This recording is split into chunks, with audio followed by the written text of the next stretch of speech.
Before I really get started in the meat of the sermon, I do want to take a minute to give thanks to all of you for making me feel at home here. It's been a wonderful summer, a different summer than any of us might have expected with Charlotte's illness and Rice and Robert's upcoming retirement.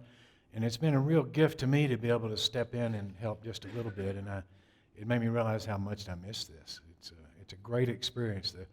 The task of preaching and learning and listening to you all and hearing your stories has been a big part of whatever gifts I've brought back to this community over these last few months. And you all have been a real gift to me, so thank you. And gift to Robert and Charlotte and to Paul and Misha, wherever they are now. The staff here, you all have just been incredible. Very easy to work with, which makes me think the future for Snowmass Chapel is going to be great. Undergoing some changes. Changes are daunting at times. They're also liberating, and I think that's where we stand today in this tension between the past and the future, and that's where we're living. A few weeks ago, I was fly fishing one day. Up in the frying pan, the water was running high, about 300 cubic feet per second. Fishing was okay, not great, but not bad, and I could see up in the distance a storm blowing through the valley. I had crossed the river away from the road, and it was over 300 cubic feet per second. It took me some time to get across, but I knew the place I wanted to fish had a lot of good fish. Well, the storm blew in and trapped me over there, and it was raining so hard and lightning was so close that I actually put my fly rod under one tree, crawled under the bush of another, and decided to ride the storm out. Lightning felt like it was right in my backpack. I could feel the static electricity building up in my hair and my skin. And I won't say I was afraid, but I was appropriately concerned that this could go south pretty quickly. And lightning was striking. I had heard stories of fishermen having their rods act as a lightning rod, so I put my bamboo rod about 100 feet away from where I was sitting under the bush. And I just waited and waited and waited. And I wear glasses, so my glasses, I couldn't see very well. It was raining so hard, I couldn't see the light. I couldn't see the river. And I was afraid to try to cross the river in the middle of the storm. And I thought, well, this could really be bad. But after about an hour, the storm began to move through, like it always does. The sun came out, and the fish started feeding. And over the next 45 minutes to an hour, I probably caught a couple of dozen fish on a dry fly. You know, what a great metaphor for life. In the middle of the storm, in the middle of the fear, in the middle of the grief of what could go wrong, the fish started feeding again. And that's kind of the way grief strikes us, isn't it?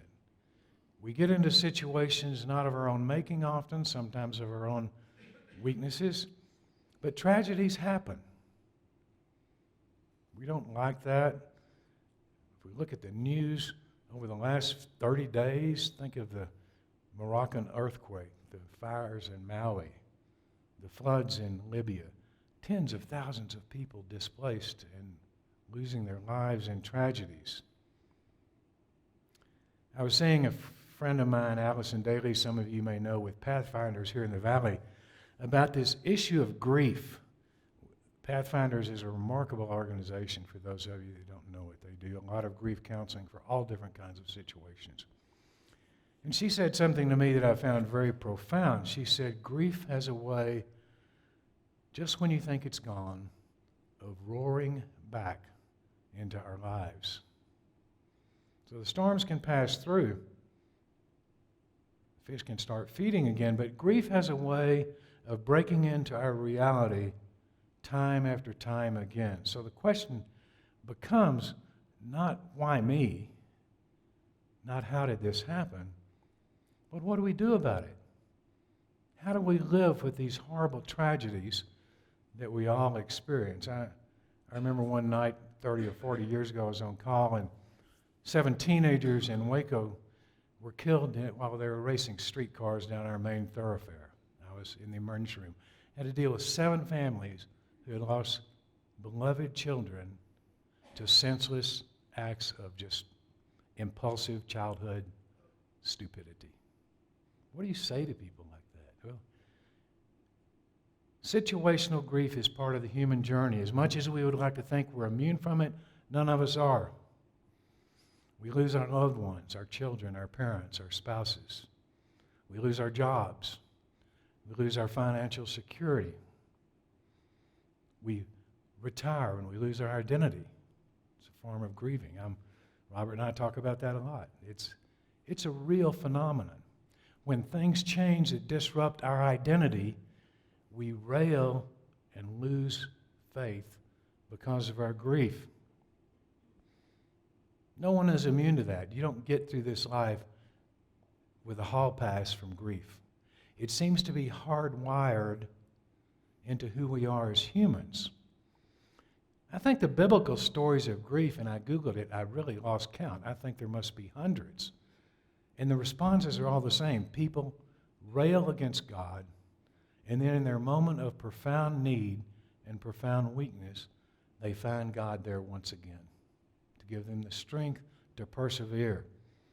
The road with grief isn't around it. It's through it. It's through it. You know, Elizabeth Kubler-Ross wrote that grief has 5 stages: denial, anger, bargaining, depression, and acceptance. But in my time in medicine and ministry, I've learned that grief isn't linear. It's not something that starts off at one particular phase and you move to another and you move to another. It comes in waves, like Allison Daly reminded me. Just when you think it may be over and you've survived it, it may slap you upside the head again. A few years ago, I was asked to speak at a wonderful conference called the Schwartz Center for Compassionate Healing. It's a big organization in Boston. It was a national conference, over 2,000 people there, and we talked about how medicine has failed this world, this community of America, by becoming so tilted towards the scientific model that we fail to appreciate the stories and the compassion. It really lies at the heart of medicine. And I sat on a panel with 2 other physicians, myself, a pediatric oncologist from the Cleveland Clinic, and a neurosurgeon who writes for the New York Times. And our task was to explore the notion of compassion and grief through the art of writing about it. We all had different takes on that. One of the things that I learned is that writing itself, telling the story, is important in people that are on the grief journey. One of my co-speakers at that conference, a dear friend that I stay in touch with still, the neurosurgeon, wrote a book out of that panel that we talked about called Grief Connects Us. And I've emailed him this week and told him I was going to use the title of his book as the title of my sermon. But I think that's a profound thing that he hit upon that we all learned that week in Boston. There are 2 things that connects us one to the other as humans, across cultures, across national identities, across religious beliefs. 2 things that are common to the human experience. One is grief, but the other is love. Love is the only antidote to profound grief. A friend of mine said that love is God's way of responding to our common grieving. Without great love, you don't have great grief. Great love leads to profound grief. The deeper the love, the more the pain. And that's the paradox of what it means to be human. This conference was a big part of our journey as in that conference was to learn what the word compassion means. Compassion, quite simply, Latin from cum and passion, means to suffer with. Compassion is not about observing something and feeling bad about it. It means entering into that world of suffering, entering into that storm passing through the river, entering into that darkness where you think all is lost. One of the writers at that conference has a great book out. It has a funny title, but it points out as a culture how hesitant we are to really dive deeply into the dark wells of grief. His title of his book is Let's Talk About Death Over Dinner. I think that's a fascinating title. How do we engage something as profound and real as grief and death and loss without talking about it? We tend to push it aside, hoping it'll go away. But I think Jody's the author of the book that I mentioned. We have to find ways to deal with our grief, whether it's writing or speaking or talking or hugging or music or listening or fishing. There's a way that we deal with all that. I'll tell you a brief story. A special pre-med student of mine I taught about 15 years ago. She's now director of our high-risk pregnancy center in Houston. She was one of the first really, really gifted pre-med students to switch her major to medical humanities. So she went from biology to medical humanities, where she learned stories of healthcare that relate to compassion and loss and forgiveness and things that we would not normally associate with the pre-med curriculum.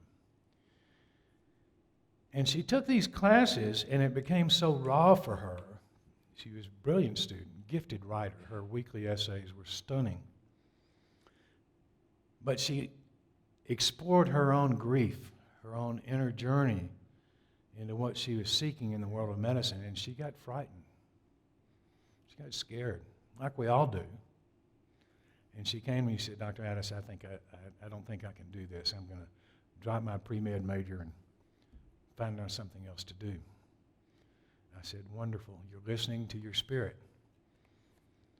Well, a year later, she came back to me and said, I can't live without this.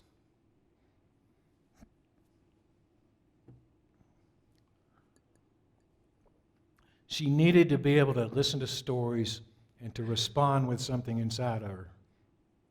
So she switched back to medical humanities, went to medical school, and is now a medical school faculty.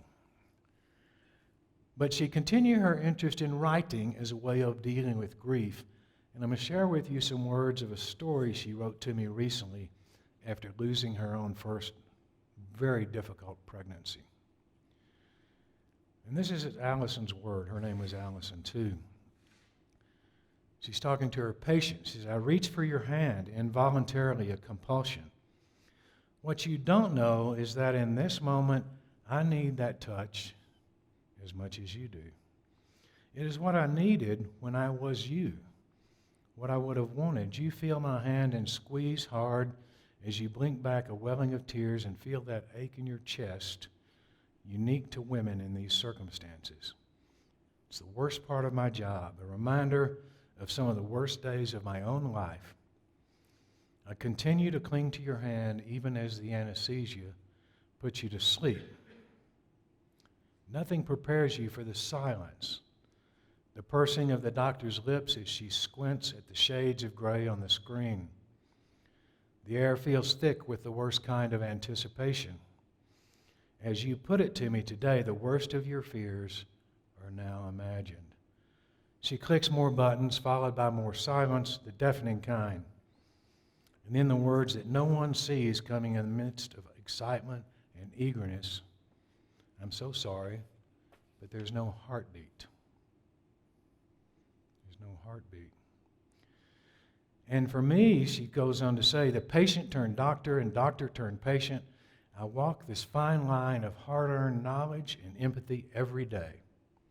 An extra level of compassion and understanding, one in the trenches of trying to bring a baby of my own that allows me to meet my patients in their deepest valleys where they most need me. And her final words to her patient says, oh, friend, I know so well. We'll get through this period together. That's her response to grief. One of the only ways you get through it is to share it. That means being there for those of us that are going through this.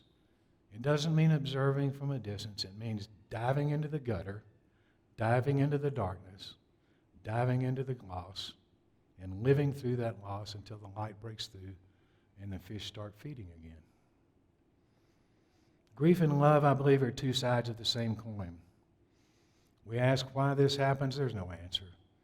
You know, people have written for centuries about if God is all-powerful and all-good and all-knowing, then why is there so much tragedy in the world? I don't have a clear answer for that, but I do know one of the most profound passages in the Bible that addressed that question is when Jesus saw his friend Lazarus dead. What does the scripture writer say? Jesus wept. God is not immune from our suffering. God is a part of our suffering. And I really think, in ways that I don't understand, suffering is not just a part of being human. Suffering is a part of God himself or herself. It seems to be hardwired into the universe that we are created with this magnificent twin gift of suffering and grief and loss. So I think we're called to engage our grief, to jump into the heart of God where suffering lives as well as where love lives. My final question for all of us is, how do we survive these storms that pass through our valleys when lightning is all around us? Well, I think I would leave you with 4 answers. First is community. Places like Snowmass Chapel, places like your work community, places like your friends, places like your golfing buddies, places like your fishing buddies, places like your mahjong circle. Those people are there for you. Don't forget about them. But it means we have to be brave enough to embrace our fears, right? We all like to run away from things that hurt us. That's the normal human condition. But I think an honest look at grief tells us we don't need to run away from it. We have to embrace it. It's the only way we're going to get through it, is to embrace it head on. And then find something like writing for my student Allison. Sharing the stories, writing out your fears can be very therapeutic. And finally, I would leave you with Viktor Frankl's answer or response to that question. He wrote in his famous book, Man's Search for Meaning.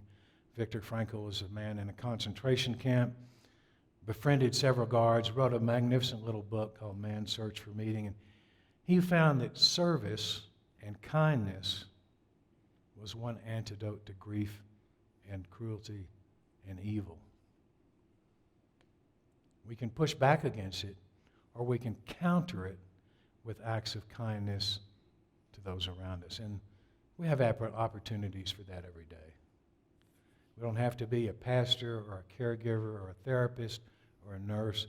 All we have to do is listen to the human stories. They're there all around us.